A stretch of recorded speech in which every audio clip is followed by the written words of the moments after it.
Welcome to episode 41 of the Brew Crew Scoop, or the National League Central Division Champs Scoop. Second year in a row, the Brewers have just won the division 3 out of 4, 6 playoffs appearances in 7 years. As you can see behind Cole, vibes are high in Milwaukee. How you feeling? Hungover still from last week's celebration? Yeah, just really got to thank Craig. He just keeps on giving. So Scoop was a little bummed his Cubs lost and he couldn't see the Brewers clinch in person. But as it turned out, it was quite the game. Probably wish you were there, huh, buddy?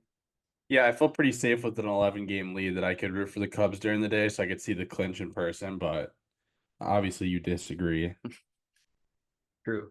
But again, still was a pretty cool game. So I bet you wish you were there. Yeah, it was a very cool game. I wish I would have won anyways, but it also, as we mentioned, is very poetic to see Craig do it for us. So Yeah.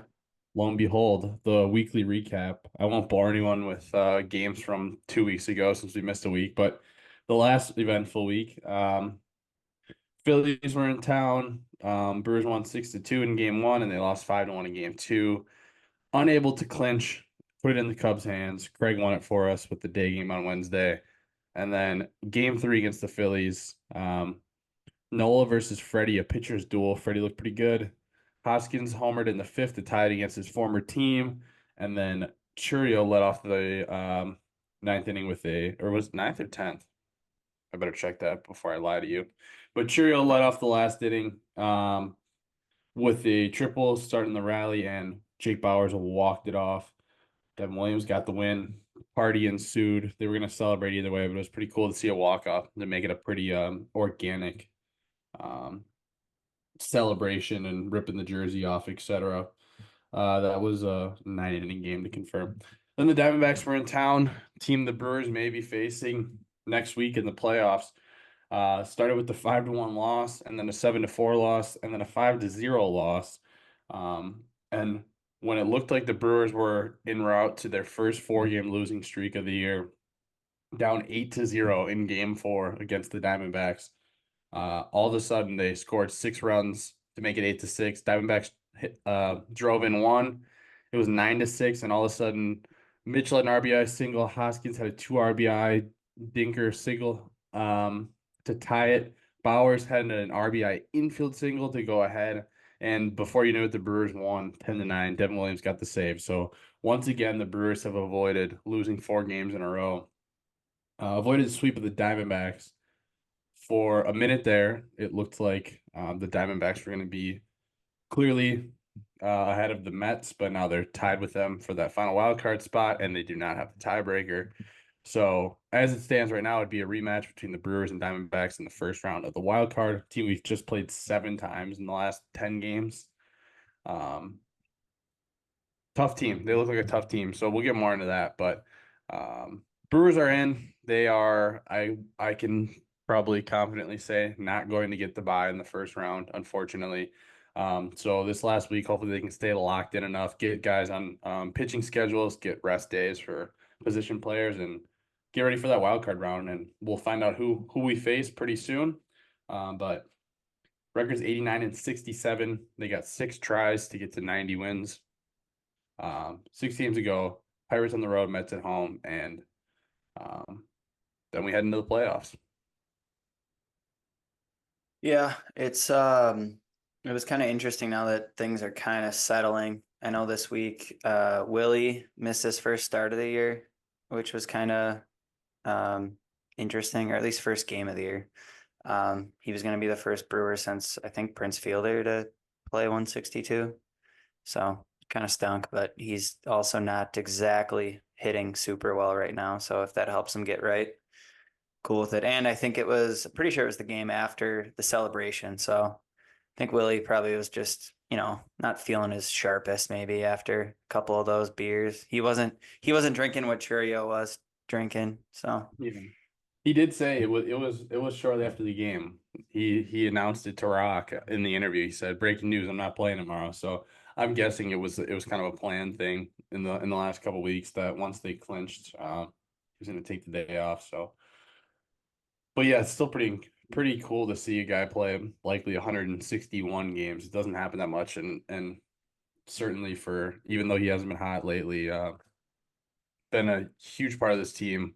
One of the best offensive seasons for a shortstop in franchise history, leading the National League. I think still in RBI, 30 homers to go with it. So, good stuff from Willie. Who's your untouchable pitcher of the week or the 2 weeks? You fellas are untouchable. Is that the thing? No one can get to you? Since no starters had super clean weeks, Freddie looked pretty good and Savali also looked decent. I'm giving it to Devin Williams. 5 innings pitched, 1 win, 4 saves. He gave up 3 hits and 2 walks, but he also had 10 Ks over those 5 innings. And then his kind of counterpart, Mr. McGill, he pitched 6 innings, gave up 1 earned, and had 3 holds. So, he also pitched pretty well. Go figure. 2 guys in the back of the pen got it done. Yeah, I liked seeing Freddie have a real nice start, and we talked about it how it seems like he hasn't been as good as he has been in the past, and his numbers are still pretty good for a quote unquote bad season. Who's your hot hitter? Stop dropping on fire, Ricky Bobby. I'm on fire. He's so hot right now. Hot hitter, I'm giving to William Contreras, Garrett Mitchell. Oh, I just decided on the whim here. Mine, dude. Yeah, Garrett Mitchell, 37 at bats, 4 singles, 2 doubles, a triple, and 4 dingers since we last talked. 9 runs, 8 RBI, 4 walks, 2 steals for a 1.096 OPS. But I will still give you Contreras' stat line. He had a 1.157 OPS, 35 at bats, 9 singles, 3 doubles, 2 homers, 6 runs, 10 RBI, 8 walks, 2 intentional walks, and a steal. But Garrett Mitchell is given the pop, and definitely deserves the shout. Yeah, Mitchell, 830 OPS in 184 at bats this year, and an 816 OPS and 310 career at bats. So pretty small sample size for him still, but he's been, I guess outside of Chourio, probably of that young outfield group that all came up together with Frelick, Mitchell, Weimer. He's been the brightest bat, it seems. Decent defender too. So Yeah, I wish you didn't have the stats right in front of you because I was gonna drop that on you later on about who you thought like I think it's 3rd highest OPS of at bats over 100 because Yelich obviously was good. 3rd or 4th, but you had the stat right in front of yeah, your face. I mean, so obviously it's just a really small sample size, but he's been good, especially mean- for a guy who it doesn't like seem like he hits for a lot of power. yeah, that's what I was gonna say. And I was also gonna say I think small sample size is Garrett Mitchell's middle name at this point of his career because so Mhm. far everything we try to talk about, it's only a handful of games, but he's definitely looked good so far. And I was a little worried about his K rate after his prior stints. But yeah, if he keeps up that OPS, he can strike out every at bat. He doesn't slug one, and I guess we're cool. Mhm. All right, you got anything nerdy for us in Statcast this week? Baseball isn't just numbers. It's not science. You sure about that? Nothing crazy, and I'm kind of taking it a different way, and also slightly jumping the gun. But I'll start here. One kind of literal stat watch is Bryce Trang's at I think 46 steals, so would really like to see him hit 50. I think that'd be cool, especially kind of the turnaround he's put on this year. But the main kind of stats I want to talk about is actually salary. And I'm kind of jumping ahead to, I think, what we'll talk about a bit today. But of the 7 teams kind of in the NL playoff picture right now, 6 of those teams are top 11 in active MLB payroll. You want to guess what what NL team is in the playoff race or clinched a playoff spot in this case and isn't in the top 11? Are the Brewers outside of the top 11 payroll by chance? Yeah, believe it or not, they are not quite there. Yeah, so the Brewers' active payroll is 70.7 mil, I believe. And the next closest to us is the the Diamondbacks at 133.6. So almost double us up. Just kind of crazy, the different spending around the league, and we are outperforming our payroll. So that's I guess, shout out to the front office and Murph, and I guess a lot of the player development, because obviously a good bit of why that number is so low is just so many of our guys at this point are homegrown, or at least we got them the cheap while they were young. So All right. Brewers news and transactions. I don't really think there was much, like, really at all in, Isak, I think, DFA'd. I guess. You mean Isaac? Yeah, what am I saying? No. I didn't even. It's because I was just looking at the Cubs Phillies game today, Yeah, and they had Anoli, Isak Paredes. Yeah. Anoli Paredes, Uh. Isaac Collins. Yeah. Anoli Paredes. Got you. Yeah, I guess that is one piece. I mean, I don't. Dude, did you guess. see him dancing after we clinched? Yeah, You see that his was dance tough. moves? Dude, Those were some sick moves, but that was Yeah. tough to see him go after celebrating like that. But I guess the reason I say there was nothing big is I didn't really see him getting leverage playoff innings anyways. Yeah. But he did have some bright spots this year. But yeah, there's one open 40-man spot. I don't know if that's just a coincidence or if they're scheming something with like a AAA pitcher making a start, a Chad Patrick coming up after carving up AAA all year, something like that in the last week. Who knows? A Brandon Woodruff I don't in the know about playoffs. that. No. But yeah, Miz is still carving up AAA. Yeah. Mm-hmm. So yeah, we'll see there. I guess that's the most notable thing in my opinion. Around the farm. If it hadn't been for those meddling kids. If it hadn't been for you meddling kids. Ah, meddling kids. If it hadn't been for these meddling laddies. Chad Patrick, do you want me to? You sent the tweet in the group chat. I don't want to steal your thunder. Nah, you're the around the farm guy. All right, Chad Patrick, he finished his season leading the International League, with 14 wins, 290 ERA, 145 Ks, 109 WHIP, and a 933 winning percentage.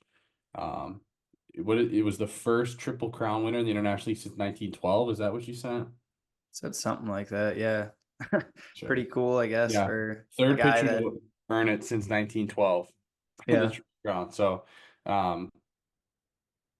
crazy good year for a guy who I feel like was not on the radar at all to be on the major league team until I'm sure they probably had some discussion about it at some point towards the end of the year. But yeah, we knew who he was, but we didn't know he was this good of a pitcher, I guess. It'd be pretty funny if next year we start the season with like him and Tobias or something in our rotation. Just two guys that 2 years removed, no one had anywhere near their radar for starting pitchers. And if they were like a back end of the rotation type of guys, that would be something. Yeah. And then Craig Yoho was an all-star, not a surprise. Cooper Pratt was promoted to Double-A Biloxi. Nice little reward for him at the end of the year, a guy who's shooting up prospect boards. And then Baseball America says that Jesus Made, the 17-year-old switch hitting shortstop stud in the DSL, is a potential future #1 overall prospect. So another Jackson Chourio by chance. His numbers basically replicated Chourio's as a 17-year-old in the DSL. Like I said, switch hitter, plays short. Hopefully he can stick there. Would be pretty cool. That #1 prospects don't just grow on trees, and what the Brewers have been able to do with this farm lately is really cool to see. And then shout out to our one of our new minor leaguers, Blake Burke, for walking out with Morgan Wallen with the national championship Tennessee Volunteers trophy. One of your favorite artists there, Cole, right? Yeah, not a Wallen guy, but I'm a Rocky Top guy, so Yeah, cool with that. Cool stuff there.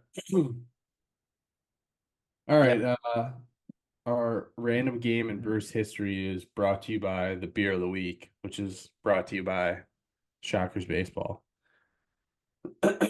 Got a new sponsor, shockersbaseball.org, located in Genoa City, Wisconsin, right by the border of the state line Shockers. So Wisconsin or Illinois Brewers fans listening to this, use the code SCOOP10 at shockersbaseball.org for 10% off of private pitching, hitting, catching, and infield lessons.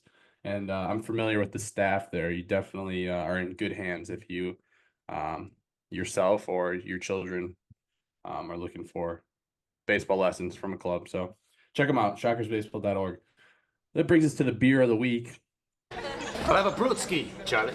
Well, there's nothing like a cold one after a long day, huh? Oh, yeah.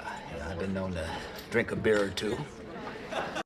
Boy, did the weather get so nice yesterday, Cole, with the rain and the fall. I had a lakefront pumpkin lager. I walked into Costco, I saw the variety pack of lakefront, and I was sold. I love all things pumpkin, and the lakefront pumpkin lager is to die for. You got to give it a try. You like that more than your pumpkin fluff latte you were telling me about? Yeah, from Collectivo. I only get that because it's in the building, Yeah. I don't want to look, if Collectivo stock goes down tomorrow because of what I'm saying right now, I apologize. But it works. It works, but I prefer, a Starbucks. What about if you never have the lakefront pumpkin just at home when you're sitting at the computer? Yeah. Yeah, all the time. To clarify, that's a joke. Yeah.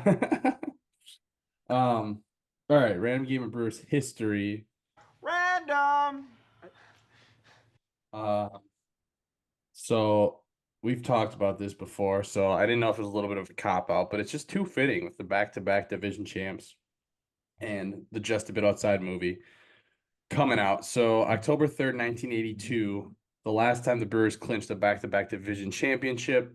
They talk about it in the movie. We talked about it in depth with the producers of the movie. So I just wanted to bring it up one more time before we can put it in the archive for a while. Don Sutton versus Jim Palmer on the mound in Baltimore. Going into the series, the Brewers had to beat Baltimore 1 of 4 times to go to the playoffs, and they lost the first 3, and all of a sudden shit got real. The lineup for the Brewers: Molitor, Yount, Cooper, Simmons, Ogilvy, Thomas, Howell, Moore, Romero. For the Orioles: Bumbry, Gulliver, Singleton, Eddie Murray, Lowenstein, Dwyer, Cal Ripken Jr., Dempsey, and Dower. Yount homered twice off of Palmer. Cooper homered off of Palmer. Simmons homered in the 9th inning. Brewers won 10-2. If you go see Just a Bit Outside the movie, pretty cool listening to the guys talk about that game, and Robin Yount talking about how he didn't face Jim Palmer all that well, but then with the postseason on the line, 2 home runs in the first 3 innings off of him. Don Sutton went 8 innings, 2 earned, 3 Ks, 5 walks, 8 hits. Bob McClure closed the door, and the Brewers then got drunk on the plane on their way to California to play the Angels, allegedly. You think they probably banned smoking on planes by early 80s, huh? I don't know. That's a good question, but I remember people smoking cigarettes in restaurants when I was like, well, it's a 2005. little different. No, it is different, but I'm just saying, I feel like smoking. Well, I guess I wonder America, if they chartered private in 82. Oh, I'm sure they did. Well, I guess I don't know. I don't know what the status of I feel like they weren't nearly as big of I don't want to say celebrities because it's not like Brewers are all celebrities, but I don't know. It's tough to say. We're dating ourselves. Yeah. Anyways, it would be sick if they had their playoff cigars on the plane ride home. It'd be even better if it was not a chartered flight. Half of it was just normal people flying home to Milwaukee from Baltimore. It had to be. Just because they got so many people anyways. Yeah. Nice. That's pretty random. No, I was just it's crazy that you hit your random game generator dating back to it's crazy. Well, last time I randomly picked, I landed on OJ Simpson and Nicole Brown, so I decided that I'm just gonna hand pick a date now. Are we technically a Seattle Pilots pod too? Could they pop up on our random? Oh yeah. Okay, Yeah, we are. I'm just checking. We're also we're the only Seattle Pilots pod. Yeah. You got to remember too. I think I've done a game before that was not Brewers because it tied into Brewers history. I'm trying to remember what it was, I but don't know, but I count the we Braves. are Seattle Pilots pod. Yeah. All right, I gotta ask you, who do you want to face in the first round if you could hand select one of the realistic wild card teams? Because I'm gonna be Yeah. honest, I don't want to play the Diamondbacks and Yeah. I don't want to play the Braves. So you're So, just not gonna say who you want to play? well, the Mets or the Padres then. I don't want to play the Padres. Okay, I want the Mets. well, Yeah. I would pick the Mets, but I'm just saying I don't want to play And Sale in a yeah. 3-game series, and I don't want to play the Diamondbacks because they have a lot of good pieces that are heating up right now. That's why. Yep. No, I agree. The Diamondbacks, even without Evan Longoria, they're still pretty scary. Oh, God. I don't want them. I don't want the Padres. I think they still have some pretty good arms and some Yeah, good and offense. Machado Yeah. again. Yeah. It would be nice to beat him, but I don't want to give him the chance to beat us. And then the Braves haven't been the Braves we know, partly due to injury, but they still got some studs on the bump. Where the Mets, I mean, the Mets really do too. They've had pitchers perform well. They have their own Acuna right now, getting it done. But Acuna. yeah, I Yeah. didn't pronounce what is it, a tilde or This tilde? like A tilde. this pronunciation. Yeah, I thought it was a tilde, but I pronounce it tilde, and I do speak English, so I'm with Jay Hay Mhm. here, believe it or not. Mhm. And Jesse Winker, Tyrone Taylor, do we want all those revenge games? I don't No. know, but I don't want to face anyone in the wild card round, to be honest. I wish we were getting well, it's a little late, buddy, a but little late. it is a little late for that, which I should probably say right now. The standings check. Yeah, let's So go through this one a little slow because this is it's a yeah, fun we week for will. standings. We will. It's actually So the last week Dodgers- standings matter. we'll do the AL first. The Yankees are going to win the AL East. I believe they've clinched the playoff berth, not the They division. haven't They're going officially to. won it, but They're going to win it. the AL East. Yeah. The Guardians have won the AL Central. The Astros are going to win the AL West.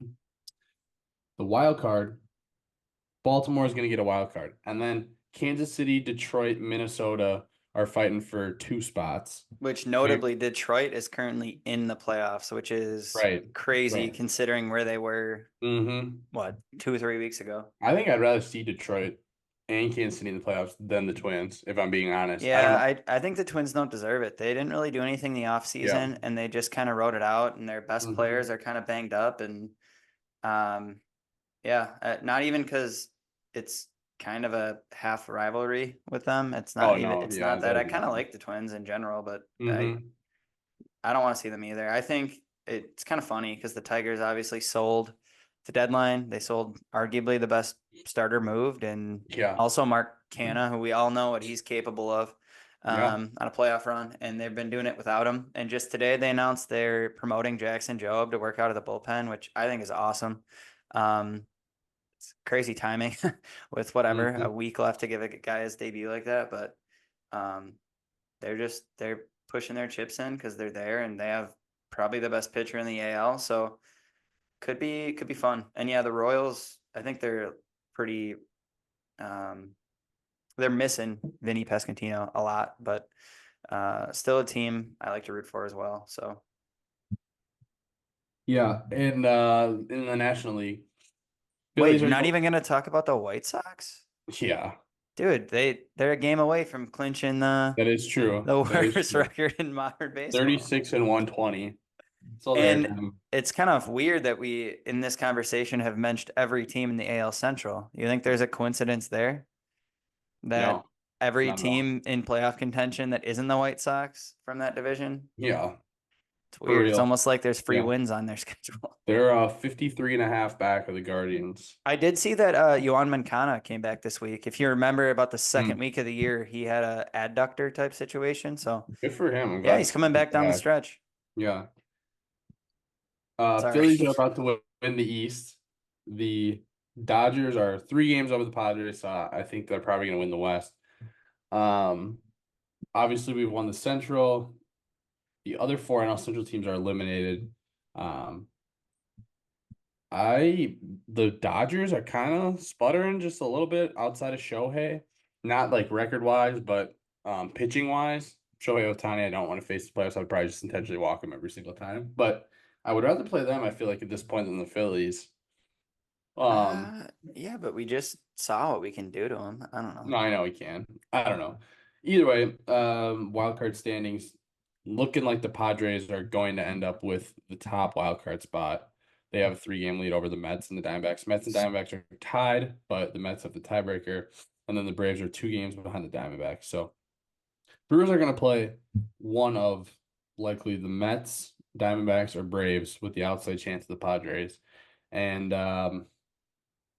after that, it's looking like right now the Dodgers have a 1-game lead over the Phillies. I don't know if the tiebreaker there, but for the 1 versus the 2 seed, because we would be ending up playing the 2 seed in the DS if we could advance. So I was gonna say while you were talking about the Padres, shout out Yu Darvish. He's the first Japanese-born pitcher to 2,000 Ks, oh nice. and he's now a champion on the Torn Miniski in the Brew Crew Scoop Fantasy League. So just want to give him a shout out, Yu Darvish.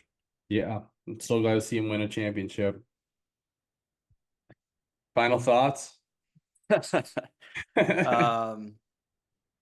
I guess we didn't really get to talk about it on the pod, but one final thought is, and I really wish Coach Keane was here for this one because I know he'd be a little teary-eyed, definitely. But Hank, the ballpark pup, passed. That was one of Keane's favorites, I know. So yeah, it's tough times. But now this team finally has something to play for, you know. And at least we finally know what happened to him. Yeah, well, we don't really, but we found out. Yeah. It's so relieving to, we thought this whole time, dang, he was dead years ago. Now we found out, oh, good. Now he's dead. The whole Yeah, time, now but he's dead. Now. I'm just happy someone made sure he was dead, you know? Right. Yeah, exactly. Yeah. That was my exact thought. There was probably like a hit out on him, to be honest with you. They just needed to know. Yeah. Well, I think I have an idea who it is. And he lives in Whitefish Bay and he works in Chicago. Yeah. Mm-hmm. Probably backed right out into him or something. Didn't tell anyone. Wouldn't be surprised. Yeah. Did you see Craig say in his interview, the Brewers are daunting, and then he said that he said it's classic. There's no question about it. He says the same 4 lines, but he said they've created a huge gap the last 2 years. And I thought that was kind of funny for him to like almost toot his own horn because he was there the last year. And he said they're a super talented team on and off the field. Like, yeah. They're so talented off the field. Yeah, I didn't like that he said over 2 years. Like what? So what year? I know it sounded like it sounds like he's like it's like when you have like a shitty restaurant and you hire that TV show to come in. What's it called? They're just in Milwaukee, like I know what you're saying. Yeah, saving the restaurants. That's what it sounded like. It sounds like he came and scolded everyone like this is yeah. But we also didn't get to talk about Chourio's 2020. Yeah, I guess I forgot. It's been so long. I know. Jackson finally did it. We've been previewing it all year long, but youngest player to 2020, and a bunch of clutch hits in the last couple weeks. So yeah, it kind of not sucks, but it seems like a NL Rookie of the Year worthy season, but I don't think he's going to be able to pull it out, which sucks. We have probably 2 of the top 5 NL candidates, in my opinion, between him and Tobias, honestly, but they probably won't get the nod. I wonder if they're in the AL. You know what sucks is he pretty much ran down Merrill. Yeah. I would argue he's gonna be finished above Merrill in voting now, but it doesn't even matter because Paul Skeens exists. And how bored have we gotten as a baseball community of Paul Skeens already? I stopped hearing about him like a month ago, and I thought, oh, he must have like came back down to earth. I've looked. Nope, not at all. Like, I think the problem is the Pirates have like capped his starts and they stink. So he's going like 70 pitches. Yeah, but he's got like 150 strikeouts in like 100 innings. He's insane. Well, when Paul Skeens goes 50-50, I'll start caring about him, okay? Yeah. Shohei went walk-off grand slam for 40-40 and a top 10 ever single batting day to go 50-50, and now he's what, 50 10 RBI day. Yeah, it's like now he's 53. Yeah. Shout out Ipe. Ipe took the fall, so Shohei could really fly here. Shohei's like the only player like could ever think of in the history of baseball be like, oh, it'd be cool if like you could do this, and then he just does it. Like Jay said on baseball is that he's like, oh, the cool thing that's about 50-50 coming up is we just saw how cool 40-40 was. I know it's gonna happen. It's more just a matter of what cool thing is gonna happen. And Yeah. it wasn't like he went into the game, just got a stolen base, hit a home run. Of course, again, he did it, and it was something fucking crazy Well, again. you He were just already does talking crazy about shit all the time. the Dodgers being low on arms. Like, there's a chance in the Yeah, I playoffs heard. he They said goes like an a inning or 9-0. whatever. That'd be something. But yeah, he's nuts. And it's Mhm. crazy too. Like, J-Rom is running down a 40-40 season, and Mhm. it's funny because no one was talking about it. And today I've seen literally 10 like tweets. No one's talking about Yep. this. So it's Yep. like, well, now you are. But Yeah. it is funny that those metrics just kind of barely matter. Not barely, but Mhm. I also saw some people getting they were all angry. Go figure, on social media. Too bad Keen's not here to shut them down. But Mhm. they were chirping about last year that we saw a 40-70 season, and now everyone's like gushing over 50-50. And it kind of was a good point, but I think the extra 10 bombs is nuts. Like, Can we just appreciate them both? no, Like, we have to pick a side and yeah, argue, I Scoop. know. Don't you know? Can't it just be cool? Like, yeah. It is The crazy other though. thing is, didn't Acuna get thrown out like a bunch of times last year Yeah, he too? did. Like His Shohei percentage could wasn't steal great. 70 bases, but yeah. Yeah, but one of them Take it away played from Acuna. defense. And Otani is literally a pitcher on rehab. Well, He's he's not, not but you pitching know what I though. mean though. Yeah. Like, No, man. yeah. Yeah, wouldn't it be awesome if Woodruff could just hit 50 tanks and steal 50 bags for us this year while he was He rehabbing? probably could. He could hit 50. Yeah, He could true, hit 50 homers. true. I don't know if he can still 50 bases. We should have utilized him a little bit more probably with that DH spot. There was literally a time last year. No, when Yeah. was it? 2 years ago, where we were so bad at hitting against. Was it Woody? I can't remember now. It might have been. No, I wanted us to get Lorenzen. That's what it Lorenzen, was. I think yeah. it was last year, 2 years ago. I'm like, we were so fucking bad at hitting lefties that I'm not even kidding. Go get Michael Lorenzen because we need the pitching, and then also let him pinch hit against lefties. Well, I was just thinking about Lorenzen today because I was looking at the roster rules for the playoffs, and what is it? 13 pitchers is the Yeah. max. Yeah. And if it's a two-way guy, they don't have to count as a pitcher, I guess. And Yeah. I literally thought of him today. I'm like, oh, if we had him, he could have been a hitter, but also counted as a pitcher. But Yeah. yeah. I had one other final thought that not even baseball related, but I saw the Tennessee Titans took all their game warrants, like leftover game warrants, and just dropped them at Goodwill. I thought that was kind of cool. Yeah, but then you watched the Tennessee Titans on Sunday and Yeah. saw why. Yeah. But I don't know, I just thought it was cool. Like Brewers team store selling like old bullpen catcher jersey game worn for $400. Bags of sand. 5 years later, and it's like whatever. But or like I was in Oakland and they literally were still selling like 2013 postseason jerseys for $500. Like at some point, like can't you just take like $100 for it? Well, that's a well-ran front office and business. shit. Well, it is a decent ran front office, I guess, but business I can't speak about. Yeah, no, their profit margin is great. I bet they they keep costs down. I saw that they like are increasing security for the last game and all this stuff because they're worried the fans are going to be pissed. Good, Go figure. Yeah. I just wanted to also point out that if I were to go to a casino until 3 a.m. and still showed up at work at 8 a.m., I wouldn't get sent down. I don't know how I feel about this. What time was there? So okay, so it was a CJ day Abrams, game. It was a day game. Okay, that's tough. CJ Here's the Abrams thing, though, was is to the casino until 8 a.m. But if it's not a rule, it's not a rule. correct. And a statement came out, like people were hypothesizing that it was just because he was cold in the last couple months, which is true. Maybe that's also correlated with staying out like gambling often, but I don't know. But then when the front office was asked about it, they said it wasn't performance based, which at that point, does that mean that if he was winning the MVP and he went out gambling, you would have sent him down? Nope, they No, wouldn't. That's so what it- they'll say. it- If Chourio but- did that right now, we wouldn't send him down. That's what I don't get is Exactly. No. it's a better out anyways if they say it's performance based. So if they would have just said that, it's also like kind Well, of and true.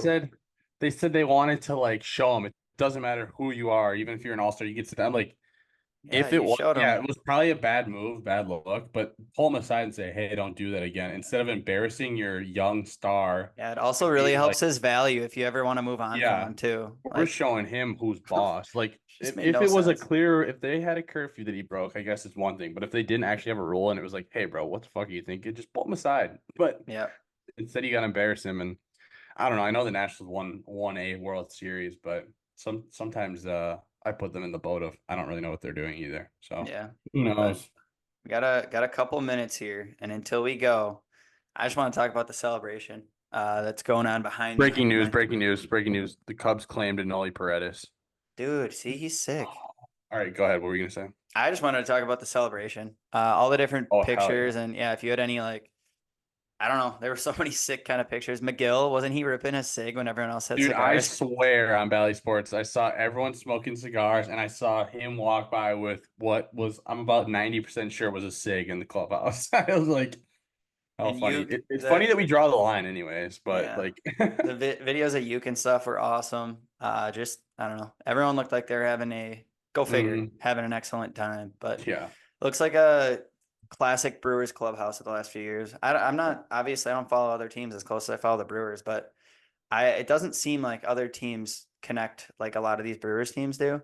If you think hmm about like the Yankees or some of the like, it just seems like business where this team just has so much fun. Even like the Dodgers, I think the pressure of having the bottom half of the lineup not live up to that super strong top half. It seems like hmm there's a little more pressure sometimes where like the Brewers, they're just like always laid back and having fun. hmm And that's been a staple of these good teams. It's guys trying to earn their paychecks. It's not guys signed to 10-year, $300 million deals. It's young guys trying to stay put and stick. So good stuff. It's a fun team, and next time we talk, we'll be previewing probably the Brewers wild card series, and then we'll be in the playoffs. So it's been a good season so far. That's all I got. Mark your calendars. Rumor is Coach Kean's coming back next week. That is the rumor. All right, go Brewers. Go Brewers.